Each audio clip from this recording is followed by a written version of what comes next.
dekat komen, dekat konten, dekat live. Ramai yang tanya, Nusantara Pizza ni tak ada promo ke?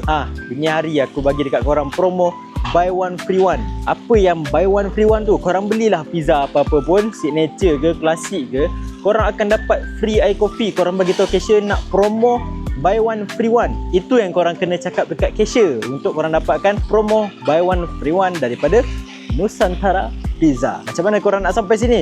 Korang buka handphone, korang wait Nusantara Village dan korang akan sampai di sini. Kalau korang daripada KL, korang boleh sampai dalam 40 minit. Daripada Shah Alam 35 minit. Dari Puncak Alam 15 minit ataupun 10 minit je. Kalau korang area kampung ni, lagi dekat jalan kaki ataupun delivery. Itu saja promo untuk year end sale pada tahun ini Nusantara Pizza. Korang jangan lupa dapatkan pada 15 hingga 1 hari bulan 1 2026. Jadi dapatkan segera. Assalamualaikum warahmatullahi wabarakatuh.